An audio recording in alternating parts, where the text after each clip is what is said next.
magtanggap sa sarili mo para makita mo yung mga tao, okay? Mga nangyayari sa paligid mo or sa sitwasyon ng relationship nyo, di ba?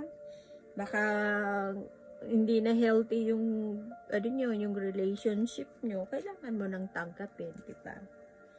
So, ngayon, sulatan mo yung sarili mo kung ano yung gusto mong mga encouragement para naman makatulong sa pakiramdam nyo at makapag-produce ng magandang hormone sa atin, ma-erase yung negative, think positive always, okay?